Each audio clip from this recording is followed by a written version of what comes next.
A 51% attack refers to a potential vulnerability in blockchain networks, particularly those using proof-of-work (POW) consensus mechanisms like Bitcoin. It occurs when a single entity or group gains control of more than 50% of the network's computational power (hash rate). This majority control allows them to manipulate the blockchain in ways that undermine its integrity, security, and trustlessness. Let's break down the terminology, risks, and possibilities associated with this concept. Terminology. Hash rate, the total computational power used to process transactions and mine new blocks in a POW blockchain.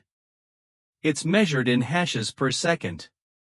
Consensus mechanism, the rules by which a blockchain network agrees on the validity of transactions and the state of the ledger.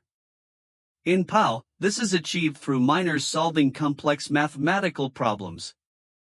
Double spending, a key exploit enabled by a 51% attack, where the attacker spends the same cryptocurrency twice by reversing a transaction after it's been confirmed. Chain reorganization, when an attacker with majority hash power creates an alternative, longer blockchain, with more proof of work, that the network adopts, overriding the original chain. Selfish mining, a related strategy where miners withhold newly mined blocks strategically to maximize rewards, potentially at the expense of network fairness. How a 51% attack works. 1. Control of hash power. The attacker amasses more than 50% of the network's total hash rate, often by pooling resources, renting mining power, or compromising existing miners.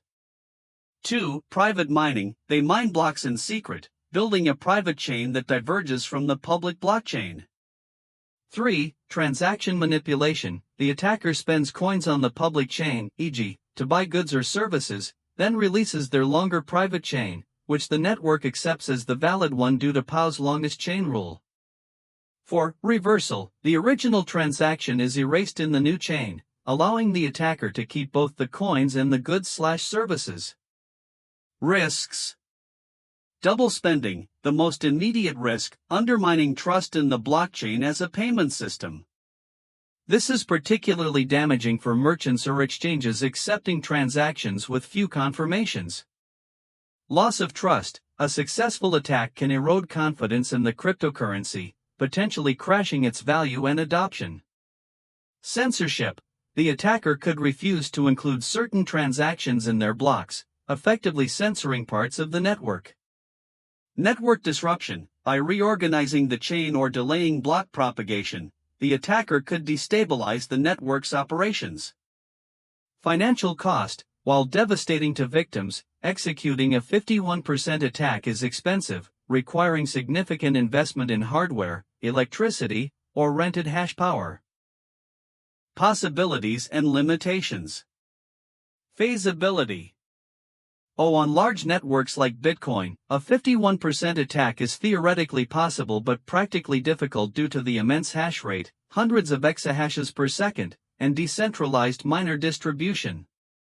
The cost could run into billions of dollars for even a brief period of control. Smaller POW blockchains, e.g., Bitcoin Cash, Ethereum Classic, are more vulnerable, and real-world 51% attacks have occurred on these networks. For example, Ethereum Classic suffered multiple 51% attacks in 2020, with millions in double-spent coins. What it can't do. Change the protocol rules, e.g., block rewards or supply cap, since those are enforced by full nodes, not just miners. Steal coins directly from wallets without private keys. Completely destroy the network, as recovery mechanisms, e.g., checkpointing, or community forks could mitigate damage. Mitigations. Increasing network hash rate through wider miner participation reduces the risk. Alternative consensus mechanisms like proof-of-stake, POS, used by Ethereum post-merge, are less susceptible since control depends on coin ownership, not computational power. Exchanges and merchants can require more transaction confirmations, e.g., 6+4 Bitcoin, to make attacks less profitable. Real-world context. The risk of a 51% attack grows when hash power centralizes, e.g., in a few mining pools, or when rental markets for hash power, like NiceHash, make it easier to temporarily acquire dominance.